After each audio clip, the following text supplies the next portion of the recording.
आज जो पोषाहार पखवाड़ा चला गया था उसमें आज फर्रुखाबाद जनपद में एक सप्ताह के लिए पूरे प्रदेश और देश के अंदर पोषण पखवाड़ा चल रहा है। इसमें ये है कि जो बच्चे हैं, गरीब बच्चे हैं, जो किसी तरह कुपोषण के शिकार हैं या नहीं, बच्चे कैसे स्वस्थ रह सकते हैं, कैसे उसमें विटामिन मिनरल्स या कोई भी कमी है, तो उन्हें पौष्टिक जब भोजन मिलेगा, जितना पौष्टिक भोजन मिलेगा तो बच्चे स्वस्थ रहेंगे।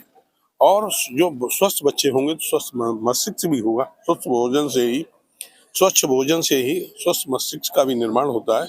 और जब स्वस्थ मस्तिष्क और शरीर होगा तो इस प्रदेश, इस देश की अच्छी सी सेवा कर सकते हैं। तो सरकार आपको की आपको सरकार ने दोबारा प्रत्याशी के रूप में घोषित किया है, तो आप क्या संदेश देना चाहेंगे हमारे जनपद?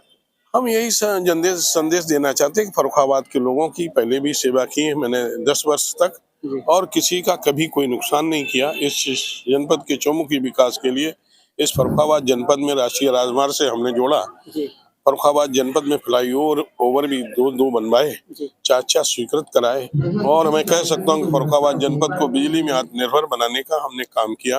पहले देश आत्मनिर्भर बनना है, मैंने फर्रुखाबाद में अपने माननीय प्रधानमंत्री के सहयोग आशीर्वाद से इसे भी आत्मनिर्भर। यहाँ फर्रुखाबाद की सड़कें सब 7 मीटर चौड़ी हुई, पहले 3 मीटर चौड़ी होती थी। फर्रुखाबाद जनपद में एसटीपी प्लांट बनवाया।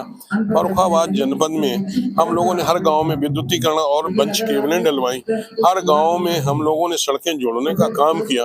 हर गांव में विद्युतीक पाइपलाइन डलाने का काम किया। हर गांव में टंकी बनाने का, पेयजल की योजना के तहत हर गांव में शौचालय, और ऐसी कई योजनाएं हैं जो हम लोगों ने फर्रुखाबाद जनपद को आदर्श जनपद बनाने के लिए प्रयास किया। जनपद में आलू का उत्पादन ज्यादा है। फर्रुखाबाद जनपद में आलू उत्पादन ज्यादा है। इसके लिए किसान रेल की भी, यहाँ जितने भी किसान और हमारे व्यापारियों ने मांगी उतनी किसान रेल या रेक उपलब्ध कराने का काम किया। हिंदुस्तान में कई रेक की शॉर्टेज हुई होगी, लेकिन फर्रुखाबाद जनपद में एक भी कभी रेक की शॉर्टेज नहीं होने दी। किसानों की मांग ये भी आलू चिप्स फैक्ट्री होना चाहिए। आलू चिप्स फैक्ट्री के लिए हमारी उत्तर प्रदेश सरकार करीब 20% सब्सिडी दे रही है, भारत सरकार 35% सब्सिडी दे रही है।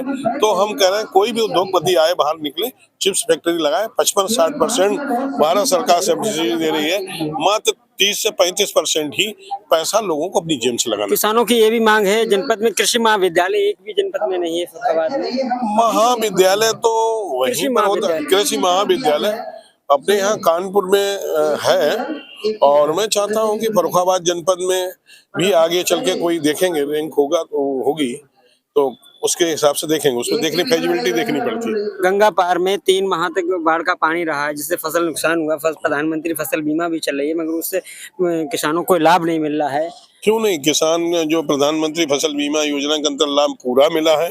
दूसरा, जो बिजली, जो गंगा में बाढ़ या नदियों में बाढ़, ये हमेशा आज की नहीं, हजारों वर्षों जब से नदी का निर्माण हुआ तब से नदियों का कोई भी एक मुख्य धार नहीं होती, वहीं से बहेंगी नदियां, इधर उधर जिग-जैग मौसम में दौड़ती हैं।